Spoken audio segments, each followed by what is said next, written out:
مجھ سے اکثر لوگ پوچھتے ہیں کہ پاکستان کو سمجھنے کے لیے ہم کون سی کتاب پڑھیں. سلمان خان کی طرح پاکستان بھی دل میں آتا ہے, سمجھ میں نہیں. جوکس اسائڈ, اگر آپ کو پاکستان کے فنڈامنٹل سمجھنے ہیں, ہماری فالٹ لائن سمجھنی ہے, ہمارے مسئلے مسائل سمجھنے ہیں, this book should really be essential reading for anybody interested in Pakistan, political conflict in Pakistan by Dr. Mohammad Waseem. Usually ہم جب بک ریویوز کرتے ہیں, میں آپ کو بتاتا ہوں, ایک بک کی سمری دیتا ہوں, وہ بک ریویوز ہوتے تو نہیں ہیں, they're more like book summaries. لیکن یہ کتاب اتنی وسیع ہے, اتنی ڈائیورس ہے, اس میں اتنی ساری چیزیں ڈسکس ہوئی ہوئی ہیں کہ no one video will be able to do justice to everything that is in this book. اس لیے ہم یہ نئی سیریز شروع کر رہے ہیں جس کا میں نام رکھ رہا ہوں ٹو پاکستانس. جس طرح ویر داس نے بھی کہا تھا ٹو انڈیاز ہیں, پاکستان میں بھی دو پاکستان ہیں. ہم آپ پہ ہی اپنا اسرائیل ہیں, تے آپ پہ ہی فلسطین ہے. یہ جو ڈیوائڈ ہے ہمارے ملک کے اندر between the haves and the have nots, between the liberals and the conservatives, between جیالے, یوتھیے, پٹواری, یہ جو ساری فالٹ لائنز ہیں, یہ جو ساری ڈیوائڈز ہیں, اس سیریز میں ہم یہ ڈسکس کریں گے کہ یہ جو fruit of the poisonous tree ہم آپ کھا رہے ہیں, یہ کس نے لگائے, ان کو کس نے پانی دیا. آج کے ٹاپک پہ آنے سے پہلے اگر میں آپ کو تھوڑا سا ٹیزر دے دوں کہ یہ جو تضادات جن کا ذکر اس کتاب میں ہوا ہوا ہے, دیکھیں ایک طرف تو ویسٹرن لیگل ایتھوس ہے, دوسری طرف اسلامک جورسپروڈنس ہے, تو ایک کانفلکٹ یہاں پیدا ہوتا ہے. دوسرا ایک پاکستان کا ماسٹر نیریٹو ہے جو اسٹیٹ پروموٹ کرنا چاہتی ہے, دوسری طرف the lived reality of millions and millions and millions of people in Pakistan, تو یہ بھی ایک دوسرے کے ساتھ کانفلکٹ کرتی ہیں. رولنگ کلاس جو ہے پاکستان کی, انہوں نے ہی ایک نیریٹو کو پروموٹ کرنے کے لیے اس پروجیکٹ کو اسپیئر ہیڈ کیا, پروموٹ کیا, تو کہیں نہ کہیں وہ کلیش کر جاتا ہے. اس لیے ایک پولیٹیکل کلاس ایمرج ہو گئی ہے پاکستان میں, ایک مڈل کلاس ایمرج ہو گئی ہے. تو یہ مڈل کلاس وہ ہے جن کے لیے پاکستان کا نظریہ, ہماری نظریاتی سرحدیں, انڈیا کے ساتھ کانفلکٹ, یہ چیزیں زیادہ میٹر کرتی ہیں. ویئرز جو پولیٹیکل کلاس ہے, آئی نو ان کا ہم مذاق اڑاتے ہیں کہہ کر کے یہ قیمے والے نان پہ ووٹ بیچنے والے لوگ ہیں, لیکن ان کے لیے جو آپ نے اپنے ذہن میں ہائر آئیڈیلز بنائے ہوئے ہیں, ان سے زیادہ چیزیں میٹر کرتی ہیں. اکنامک ایکوالٹی, ان کی لوکل ریالٹیز, ان کی اپنی cultural identities, these things matter a lot more to them than these ideas, high falutin ideas جن کو کہا جاتا ہے, جو شاید مڈل کلاس نے ورثے میں اپنا لی ہیں. تو یہ یہاں پہ بھی ایک کانفلکٹ پیدا ہو رہا ہے نا. اور پھر جو ہمارے ملک کی رولنگ کلاس ہے, ایلیٹ ہے, وہی ایک نیریٹو پٹ فارورڈ کرتی ہے. اس لیے جو یہ لوور کلاسز سے ریزسٹنس آئی ہے وہ ہمیں تاریخ میں نہیں پڑھایا جاتا. جس طرح پیزنٹ موومنٹس ہیں, 3 بڑی پیزنٹ موومنٹ رہ چکی ہیں پاکستان میں.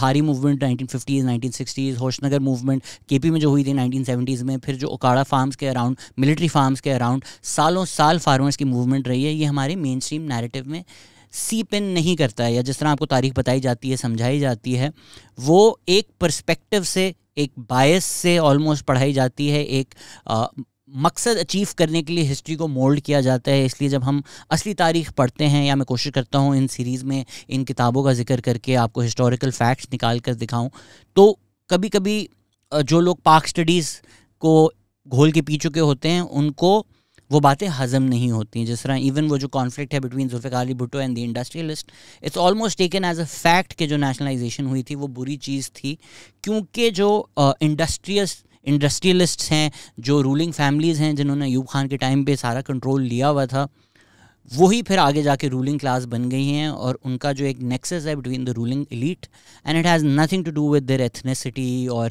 Any of these identities which are used to make us hate each other. اس میں بعد میں آئیں گے. خیر, ذوالفقار علی بھٹو کے بعد تو ضیاء الحق جب آئے تو انہوں نے تو اخلاقیات کو ہی اپنا ایک مرکز بنا کر حکومت چلائی. تو اس طرح کی بہت ساری کانفلکٹس ہیں جس کا اس پوری ٹو پاکستان کی سیریز میں ہم ذکر کریں گے, ڈسکس کریں گے. تو ڈاکٹر محمد وسیم کا اپنی ساری زندگی کا کام ہے جو انہوں نے اس کتاب میں لکھ دیا ہے, اور ہم کوشش کریں گے کہ ان تضادات کو جن کا یہ ذکر کرتے ہیں, اس کانفلکٹ کے آئیڈیا کو ایکسپلور کریں, ڈسکس کریں. کئی ایسے کانسیپٹس ہیں جو ہم ریگولرلی پوڈ کاسٹ میں یوز کرتے ہیں لیکن شاید ان کی وضاحت نہیں کرتے. تو اس پوری سیریز میں کوشش کروں گا کہ جو بک میں لکھا ہوا ہے وہ بھی آپ کو بتاؤں, ڈاکٹر محمد وسیم کے آئیڈیاز بھی آپ کو بتاؤں, اپنی رائے بھی دوں, اور ساتھ ساتھ اس کو کوشش کروں کہ آج جو ایشوز چل رہے ہیں ان سے ہم تھوڑا ریلیٹ بھی کر سکیں تاکہ سمجھنے میں آسانی ہو. کوشش میری ضرور ہوگی کہ جب میں کتاب میں جو لکھا ہے وہ بتاؤں, اور جب میں اپنی رائے دوں, ان دونوں چیزوں کو میں نمایاں کر کے آپ کو پہلے سے بتا کر بتاؤں, تاکہ آپ کو بھی سمجھ میں آئے کہ کیا ڈاکٹر محمد وسیم کی رائے ہے, کیا ان کے آئیڈیاز ہیں, کیا میرے خیالات ہیں اس کے بارے میں. سو ٹو پاکستان کی جو پہلی ایپیسوڈ ہے وہ ہے conflict, colonialism and the birth of Pakistan. ہماری تاریخ میں اکثر تو یہ ذکر کیا جاتا ہے کہ جی ایک مغل امپائر تھا، پھر پاکستان موومنٹ نے ایک الگ آئیڈینٹی شیپ کر پاکستان کو پیدا کیا، پاکستان وجود میں آیا. لیکن جس چیز کا ہم پر بہت زیادہ انفلوئنس رہا ہے، جو ہماری لیوڈ ریالٹی تھی، جس کو نہیں اتنا شاید ڈسکس کیا جاتا ہماری کنونشنل ہسٹری میں، وہ ہے کلونیلزم. پاکستان ایک پوسٹ کلونیل سوسائٹی ہے. اس کا مطلب یہ ہے کہ پاکستان کا ایکسپیرینس رہا ہے کلونیلزم سے. سو برٹش کلونیلزم ایک ایسا سسٹم تھا جو ایکسپلوئٹیشن، بربریت، سلیوری پر بیس تھا. صرف 40 سال میں 1880 سے 1920 تک برٹش کلونیلزم کی وجہ سے، ان کی بربریت کی وجہ سے، ان کی پالیسیز کی وجہ سے انڈین سب کانٹیننٹ میں 16.5 کروڑ لوگوں کی ڈیتھ ہوئی. اگر آپ کمپیئر کرنا چاہتے ہیں تو ورلڈ وار 2 میں اس سے آدھے لوگوں کی بھی ڈیتھ نہیں ہوئی تھی پوری ورلڈ وار 2 میں، پورے یورپ میں. اور بنسبت اس کے برٹش پالیسیز جو تھیں کہ وہ آئیں، لوگوں کو غلام کریں، سبجوگیٹ کریں، ان کی جو ریسورسز ہیں اس کو ایکسپلوئٹ کریں، اور وہ جو پیسہ ہے اس کو واپس انگلینڈ لے کے جائیں. پاکستان بھی ایک پوسٹ کلونیل سوسائٹی ہے، جس کا مطلب ہے کہ یہ جو میں بربریت، غلامی، ایکسپلوئٹیشن کا ذکر کر رہا ہوں، یہ ایک لیوڈ ریالٹی رہی ہے of millions of people in this area. تو جو ڈاکٹر محمد وسیم ایک آئیڈیا دیتے ہیں کہ جو پوسٹ کلونیل سوسائٹیز ہوتی ہیں ان میں کانفلکٹ انڈیمک ہوتا ہے. مطلب ان کے سسٹم میں ہی کانفلکٹ یا تضادات یا تنازع از دا کریکٹ ورڈ، وہ ہوتا ہے، وہ رہتا ہے. ایک تو ہمارے سسٹم میں ہی تنازع ہے which is this creation of the modern nation state. کہ اگر آپ انڈین سب کانٹیننٹ کو دیکھیں یا اس خطے میں دیکھیں تو ہسٹوریکلی یہاں کنگڈمز رہے ہیں، یہاں ڈومینینز رہے ہیں. ایون مغل امپائر یا برٹش امپائر دیکھیں تو اس میں ریلیٹو اسٹیٹ اٹانومی تھی، پرنسلی اسٹیٹس تھے، بہت سارے ماڈلس تھے جن پر سینچری سے یہاں لوگ رہ رہے تھے. تو جب برٹش کلونیلزم ہوئی، انہوں نے اپنے آئیڈیاز پروموٹ کیے، تو جو وہ کلاس ایمرج ہوئی جس نے ان کے آئیڈیاز پڑھے ہوئے تھے، ویسٹ فیلین نیشن اسٹیٹ کا جو آئیڈیا ہے وہ آئیڈیا پڑھا ہوا تھا، تو انہوں نے بھی یہی ڈیمانڈ کی کہ یہ جو ماڈرن نیشن اسٹیٹ کا کنسیپشن ہے اس سے ہم اپنے ملک کو وجود میں لے کر آئیں گے. تو انگریزی میں کہا جاتا ہے پشنگ اسکوائر پیگز ان راؤنڈ ہولز. تو ایک معاشرہ ہے، ایک سوسائٹی ہے، ایک خطہ ہے جس کی لیوڈ ریالٹی ہے فار سینچریز. وہ ایک کانسیپٹ امپورٹ کرتے ہیں، ایک concept that's working somewhere else around the world, namely Europe, America. خیر امریکہ کا ایکسپیرینس ایک الگ ہے، اس میں نہیں جاتے. اور اس کو اس راؤنڈ ہول میں یہ اسکوائر پیگ پش کرنے کی کوشش کی گئی، تو وہ آلریڈی ایک تضاد پیدا ہو جاتا ہے. جس طرح پاکستان کے وجود میں آنے کے بعد کلات بکیم تضاد، بکیم تنازع، بکیم کانفلکٹ کے اب کیا کیا جائے، ان کو انڈیپینڈنٹ نہیں رکھ سکتے، تو ان کی انیکسیشن تھرو وائلنس ہوئی. تو یہ ماڈرن نیشن اسٹیٹ کا جو آئیڈیا ہے اور انڈین سب کانٹیننٹ کی جو لیوڈ ریالٹی تھی، یہ نیشن اسٹیٹ بننے سے ہی ایک کانفلکٹ پیدا ہو گیا. کریشن آف پاکستان کے آئیڈیا کو دیکھنے کے لیے ہم پہلا چیپٹر دیکھیں گے اس کتاب کا، which is called 70 years of partition.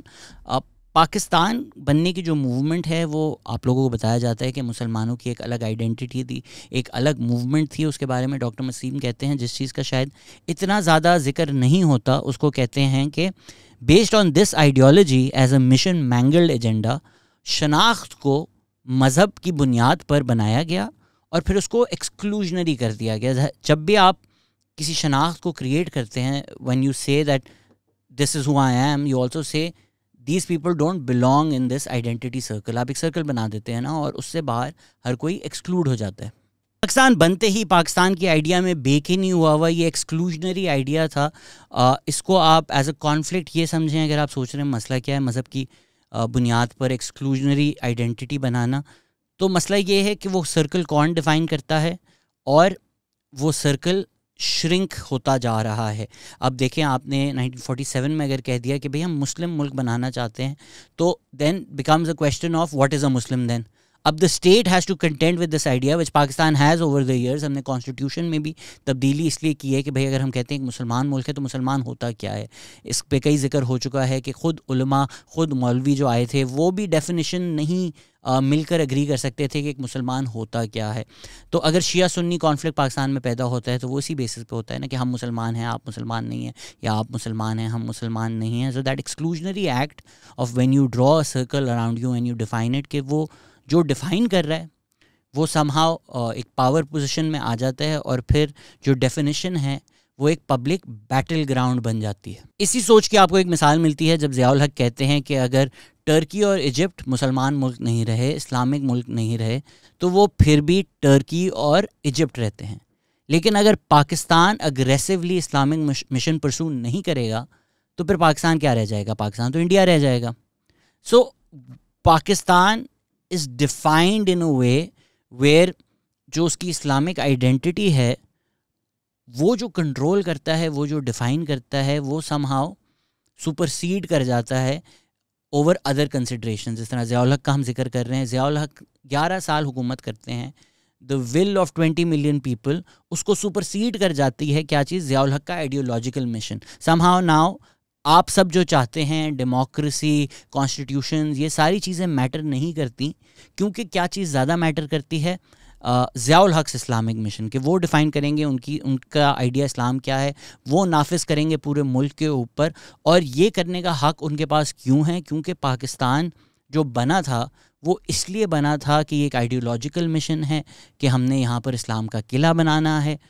اور اب یہ مرد مومن ضیاء الحق اس مشن کی طرف جائیں گے، اس مشن کو پورا کریں گے، تو some how all other considerations, all other issues, economics, لوگوں کے مسئلے مسائل، وہ بیک سیٹ پہ چلے جاتے ہیں. اور کیا چیز سپر سیڈ کر جاتی ہے؟ ضیاء الحق کی Islamization. And then it's so easy for him to use religion to exploit people, continue his system of exploitation, continue his system of dictatorship. اور وہ آمریت کرنے کا ان کی نظر میں ان کے پاس کیا حق ہے، یا کس چیز کو وہ استعمال کر رہے ہیں to continue his dictatorship and autocracy, کہ یہ ایک آئیڈیولوجیکل مشن ہے which is higher than the lived reality of people in Pakistan. Doctor Waseem کہتے ہیں کہ جو پارٹیشن کے بعد تضاد پیدا ہوا اس کا جو بلو پرنٹ ہے وہ پارٹیشن ہے، کہ ملینیم سے جو ملٹی کلچرل سوسائٹیز تھیں، جو ساتھ رہ رہی تھیں، جو پیسفل رہ رہی تھیں، ان میں آپ نے ایک ادر پیدا کر دیا کہ اب سے ہم لوگ یہ ہیں، اور یہ جو انسان ہیں یہ کیونکہ اس آئیڈینٹی گروپ کا حصہ نہیں ہے تو یہ ادر ہے. اینڈ دین وہ ایک ہی سٹیپ اس سے آگے ہوتا ہے، ونس یو ادرائز سمبڈی، کہ اچھا یہ ادر ہے، اب یہ اینمی ہے آپ کا.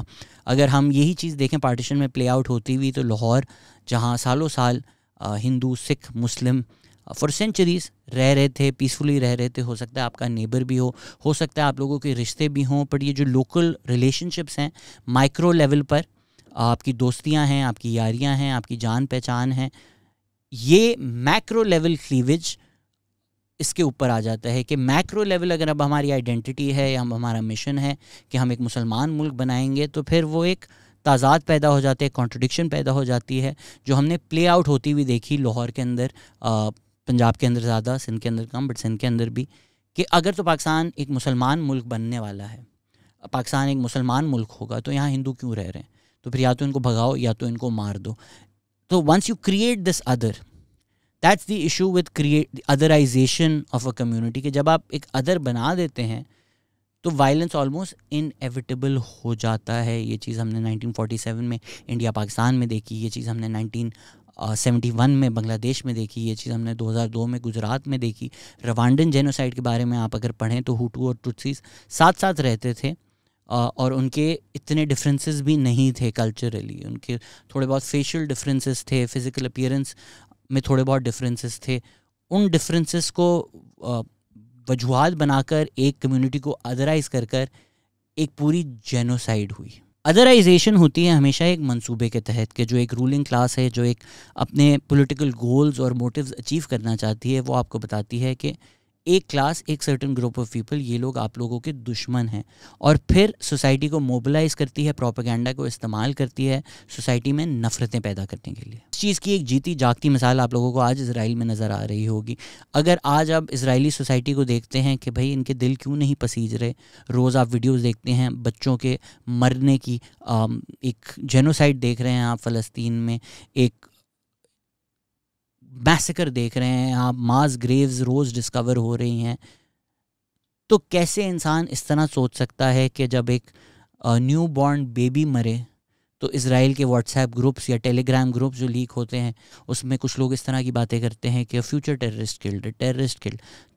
تو ایک انسان جس کی فطرت یہ ہے کہ آپ اگر ایک چھوٹا بچہ دیکھیں تو by instinctively you want to protect. آپ کے جو پیرنٹل انسٹنکٹس ہیں وہ کک ان کر جاتے ہیں. اگر آپ سوچیں کہ آپ چل رہے ہوں, آپ کو روڈ پہ ایک روتا ہوا بچہ نظر آ جائے, آپ یہ نہیں سوچیں گے اس کی آئیڈینٹی کیا ہے, آپ کے انسٹنکٹس وہیں کک ان ہو جائیں گے. تو یہ سسٹم بریکر کیسے ہوتا ہے, کیسے آپ کا سسٹم اتنا بریک ہو جاتا ہے کہ آپ نئے نیو بورن بیبیز کو مرتے ہوئے دیکھ کر خوش ہوں.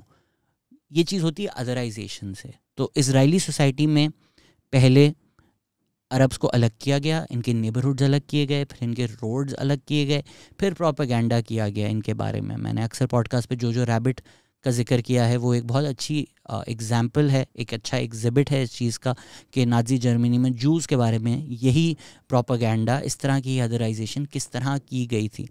تو پھر جب آپ کٹ آف کر دیں ایک سوسائٹی کے حصے کو دوسری سوسائٹی سے, اور پھر آپ پروپیگنڈا کے تھرو بتائیں کہ یہ لوگ کتنے برے ہیں, ان سے نفرتیں کریں آپ لوگ, تو اس کا انیویٹیبل اینڈ یہی ہوتا ہے کہ پھر ان کو آپ انسان نہیں سمجھتے.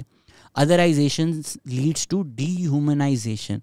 So once you don't think of them as human beings, as equal human beings as yourself, then آپ کی جو ساری feelings ہیں about humanity at large, about babies, about children, وہ ان پر extend بھی نہیں ہوتی ہیں. اور پھر ہم اس لیول پہ آ جاتے ہیں جہاں کچھ اسرائیلی سوسائٹی میں سیلیبریٹ کیا جاتا ہے بچوں کو مارنا. شروعات کبھی بھی اس طرح کی بومبنگ یا قتل و غارت سے نہیں ہوتی, شروعات ہوتی ہے ادرائزیشن سے. اگر میں اپنے شہر کی بات کروں تو آج کل آن لائن بہت زیادہ میمز بنتی ہیں, جوکس بنتے ہیں جو ایک کمیونٹی کو کراچی میں ادرائز کر رہا ہے. آج کل ان سب کا ٹارگٹ جو ہے وہ سرائکی ہیں. اس طرح کی باتیں کی جاتی ہیں کہ یہ لوگ موبائل چور ہیں, یا یہ آپ لوگوں سے الگ ہیں, یا یہ لوگ غیر مقامی ہیں, یا یہ لوگ آ کے کراچی کو گندا کر رہے ہیں. یہی چیز جب کہیں باہر ہوتی ہے ہمیں بہت سمپلی نظر آ جاتی ہے کہ یہ ہیٹفل ہے, یہ زینوفوبک ہے. اگر ہم انڈین الیکشنز میں دیکھیں کہ کوئی فار رائٹ پولیٹیشین جا کے مسلمانوں کے بارے میں یہ بات کرتا ہے کسی کمیونٹی میں کہ یہ لوگ ہم سے الگ ہیں, یہ لوگ سوسائٹی کو برا کر رہے ہیں, یہ لوگ ٹیررسٹ ہیں, تو ہمیں وہ نظر آ جاتا ہے کہ یہ آپ کسی کی شناخت کی بنیاد پر نفرتیں پھیلا رہے ہیں. یا اگر امریکہ میں ٹرمپ آ کے کہتے ہیں کہ یہ میکسیکنز آ کے آپ کی نوکریاں لے رہے ہیں, ہمیں وہ ہیٹفل ریٹرک obvious ہو جاتا ہے. یورپ میں آج کل یہ افریکنز کے بارے میں بھی کہا جاتا ہے, مسلمانوں کے بارے میں بھی کہا جاتا ہے, because we are not in a privileged position. It's easy for us to see these ideas for what they are ہیٹفل.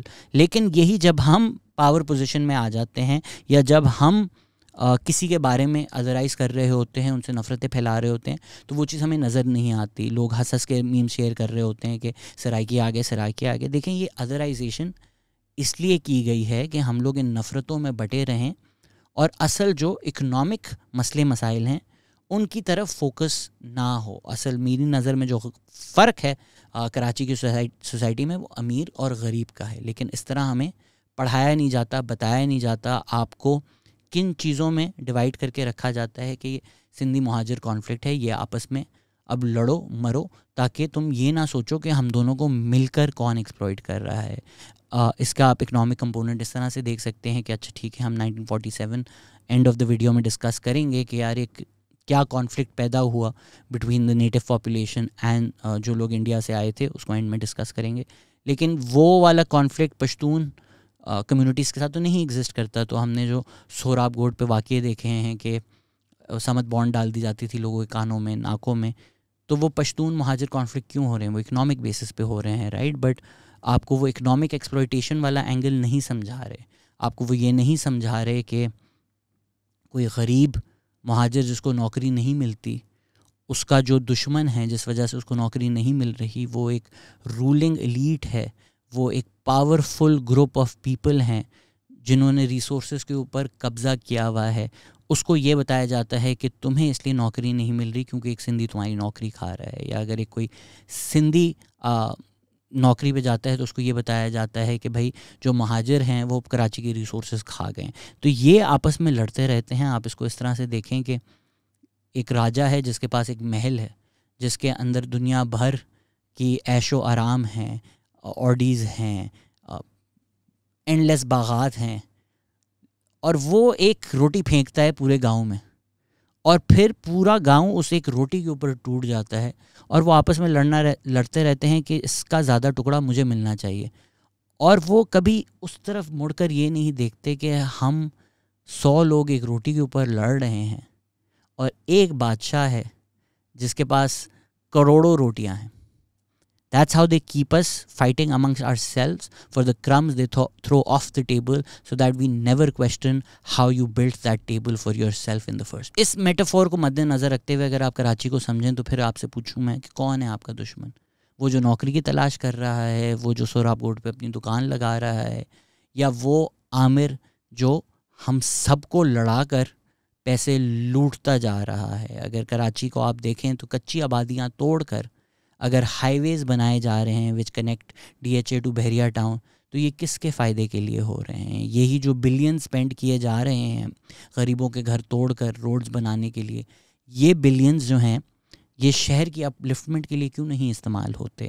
یہی بلینز جو ہیں یہ پبلک ٹرانسپورٹیشن کے لیے کیوں نہیں استعمال ہوتے؟ یہ کراچی کی ریسورسز کے لیے کیوں نہیں استعمال ہوتے؟ تو جو ریئل اسٹیٹ سیکٹر ہے وہ ملینز کماتا جا رہا ہے, یا جو ایلیٹ لوگ ہیں جن کو سبسڈیز مل رہی ہیں وہ ملینز کماتے جا رہے ہیں, اور ہم لوگ آپس میں 30-30 ہزار کی نوکریوں کے لیے لڑ رہے ہیں, اور یہ نہیں سوچ رہے کہ یہ لوگ کروڑوں کیوں کما رہے ہیں. ہم یہ سوچ رہے ہیں کہ یار میری جگہ اگر کوئی سرائکی لگ جائے گا تو سرائکی لوگ برے ہوتے ہیں.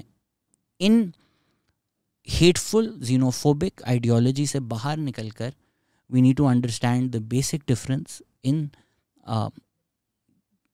Karachi which is between the rich and the poor. ایک سرائکی, ایک سندھی, ایک پشتون, ایک مہاجر جو بائک پہ جا رہا ہے, نوکری ڈھونڈ رہا ہے, ان کے آپس میں اتنے فرق نہیں ہیں. ان کی آپس میں لیوڈ ریالٹی سملر ہے کمپیئر ٹو اگر ایک مہاجر لڑکا ہے جس کو نوکری نہیں مل رہی اینڈ عقیل کریم ڈیڈی. ہمیں ان دو چیزوں کو الگ رکھ کے سمجھنا پڑے گا. ہم جب رولنگ کلاس کی بات کرتے ہیں, یا اگر ہم اس کو ایتھنیسٹی کی بیسس پہ بھی بات کرتے ہیں کہ پنجاب جو ہے وہ پاکستان کی ریسورسز لیتا ہے, اس کا مطلب یہ نہیں ہے کہ ہر پنجابی جو ہے وہ بلینئر ہے, ہر پنجابی جو ہے وہ ظالم ہے. اگر ایک پنجابی اپنی نوکری ڈھونڈنے کوئٹہ جاتا ہے, اس کو قتل کر دیا جاتا ہے. ابھی بلوچستان میں 9 10 11 لوگوں کو مارا گیا ہے. وہ بیچارے لوگ اوپریسرز نہیں تھے, وہ اپنی نوکری کی تلاش میں غریب لوگ تھے جن کو آپ نے ایک پولیٹیکل ایجنڈا کے تھرو قتل کر دیا. اسی طرح پنجاب کے کھیتوں میں جو بیچارہ کام کر رہا ہے, یا پنجاب کا جو غریب ایکسپلائٹ ہو رہا ہے, اس کی طرف بندوقیں نہیں ہیں. جب آپ کہتے ہیں پنجاب پاکستان کی ریسورسز لے رہا ہے, وہ رولنگ کلاس کی طرف ہی ہے. تو اسی طرح گروپس جو بنائے گئے ہیں وہ گروپس نہیں ہیں جو پولیٹیکل کلاسز آپ کو بتاتی ہیں. اگر ہم کہیں کہ MQM ایمرج ہوئی, اسٹیبلشمنٹ نے ان کو پذیرائی دی, آرگنائز کیا, ایک وائلنس کا ایلیمنٹ آیا بٹوین PPP اینڈ MQM, وہ اسی فالٹ لائن کو ایکسپلوئٹ کر کے بنی ہے نا. تو کیا وہ بننے کے بعد, کیا MQM پاور میں آنے کے بعد, کیا انہوں نے عوام کا فائدہ کیا, یا ان لوگوں نے اسی رولنگ کلاس ایلیٹ کا فائدہ کیا؟ کیا ان لوگوں نے خود ریئل اسٹیٹ بنا کر پیسے کمائے؟ کراچی کی اگر ہم تاریخ دیکھیں تو بہت سمپل ہے آپ کو بولنا کہ یہ پولیٹیکل پارٹی دشمن ہے یا یہ پولیٹیکل پارٹی دشمن ہے. And also based on your ethnic identity یہ نفرتیں پھیلائی جا رہی ہیں. لیکن کراچی میں PPP بھی رول کر چکی ہے, MQM بھی رول کر چکی ہے, PTI کے MNAs بھی آ چکے ہیں, جماعت اسلامی بھی رول کر چکی ہے.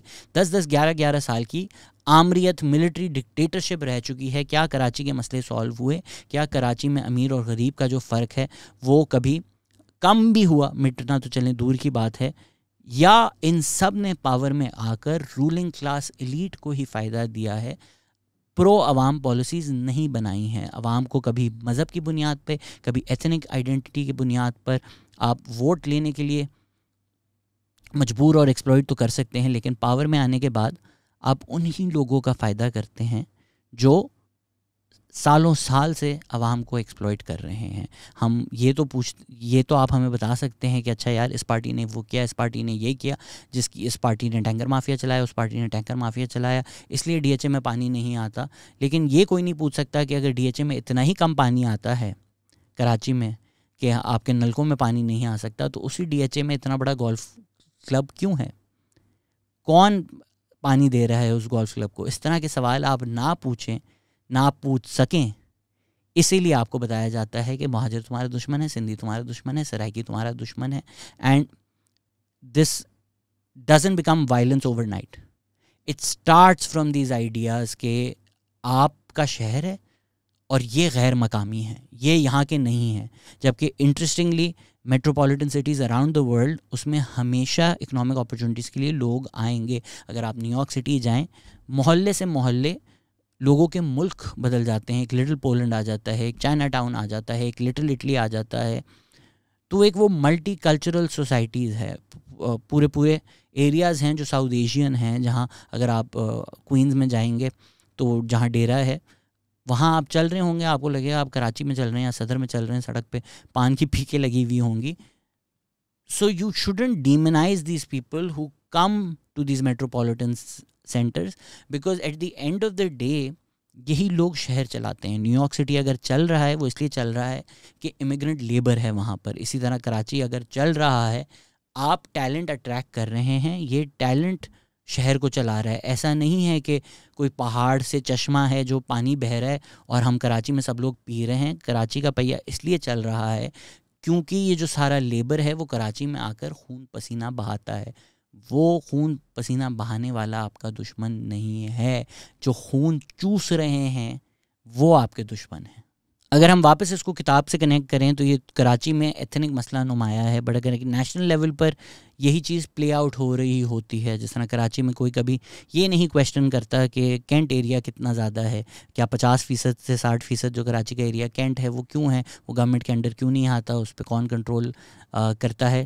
یہ ڈسکشنز نہ ہو سکیں, اسی لیے جب نیشنل لیول پہ بھی گورنمنٹس اکنامکلی پرفارم نہیں کرتی تو وہ اسلامک ٹچ پالیٹکس کی طرف آ جاتی ہیں کہ آپ ان کی اکنامک پرفارمنس نہ کویشچن کریں, کیونکہ وہ ایک ہائر آئیڈیولوجیکل مشن پہ ہیں. یہ ذوالفقار علی بھٹو نے اسلامک سوشلزم کے نام پہ کیا, یہ نواز شریف امیر المومنین بننا چاہتے تھے, یہ مشرف نے بولا انلائٹن ماڈریشن ہے, بیچ میں ضیاء الحق تو پھر انہوں نے تو پورا ہی اپنا مرکز بنا لیا تھا.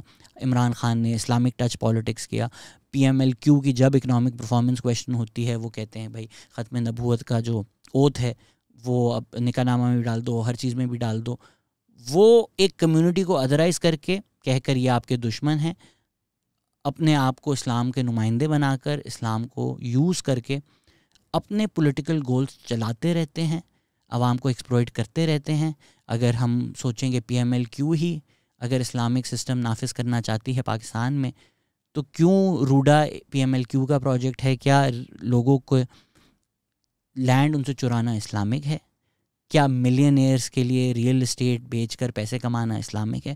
اس طرح کے سوال نہیں پوچھے جاتے. And to go back to the book, this connection between this idea کہ جو پاکستانی آئیڈینٹی ہے وہ اسلامک آئیڈینٹی ہے, ان دونوں آئیڈیاز کو جوڑ دینا یہ کانفلکٹ پیدا کرتا ہے. ہم نے علی عثمان قاسمی صاحب کے ساتھ بھی پوڈ کاسٹ کی تھی, وہ جب ادھر آئے تھے, ان کی جو کتاب ہے قوم ملک سلطنت وہ بھی اسی آئیڈیا پہ ہے, اسپیشلی 1950s میں کس طرح کولیٹ کی گئی اسلامک آئیڈیا اور پاکستانی آئیڈینٹی کو, کس طرح سمبلز آئیڈیاز کو استعمال کیا گیا کہ یہ دونوں آئیڈینٹیز جوڑ دی جائیں, ملا دی جائیں, اور یہی کانفلکٹ پلے آؤٹ ہوتا ہوا ہم اپنی ڈیلی لیوڈ ریالٹی میں پالیٹکس میں آج تک دیکھتے ہیں. ڈاکٹر وسیم لکھتے ہیں کہ 1947 سے پہلے جو کیریکٹر تھا وہ تھا ان پرابلمائزڈ کمیونل گروپس کا, کہ یہ لوگ سارے ساتھ رہ رہے ہیں. اس میں جب آپ نے ایک ایکسکلوژن پیدا کی آئیڈینٹی کے بیسس پر, اور ڈاکٹر وسیم اس کو کہتے ہیں میجورٹی فیتھ بیسڈ آئیڈینٹی. یہ بہت انٹرسٹنگ ایک آرٹیکولیشن ہے, کیونکہ جو لوگ انڈیا سے دیکھ رہے ہیں, آپ کو اگر یہ پاکستان کے مسئلے مسائل سن کر خوشی ہو رہی ہے تو اس کو صرف ویل آف اگنورنس میں اپنی آئیڈینٹی کو سائڈ پہ رکھ کر یہ سوچیں کہ اگر اس ویڈیو میں آپ کو بتا رہا ہوں کہ میں ایک میجورٹی فیتھ کی بیسس پر آئیڈینٹی کو کارو آؤٹ کرنا اور ایکسیپشنز ڈرا کرنا اور ایکسکلوژنز ڈرا کرنا اتنی کہ وہ کانسٹیٹیوشنل ایکسکلوژنز بن جائیں, اس کے نقصانات کیا ہوتے ہیں, تو پھر وہ ویل اٹھا کر اپنے ارد گرد دیکھیں اینڈ آپ سے یہ سوال پوچھیں کہ انڈیا میں whether you think it's the right thing to do or whether you think it's the wrong thing to do, regardless, don't you think کہ ایک میجورٹی فیتھ بیسڈ آئیڈینٹی کو انڈین آئیڈینٹی بنایا جا رہا ہے, تو اگر پاکستان میں اس کے نقصانات ہوئے تو آپ کو کیوں لگتا ہے کہ انڈیا میں اس کے فائدے ہوں گے؟ اور پہلے جب ان کی سرکار تھی انہوں نے کہا تھا کہ دیش کی سمپتی پر پہلا ادھیکار مسلمانوں کا ہے. اس کا مطلب یہ سمپتی اکٹھی کر کے کس کو بانٹیں گے؟ جن کے زیادہ بچے ہیں ان کو بانٹیں گے.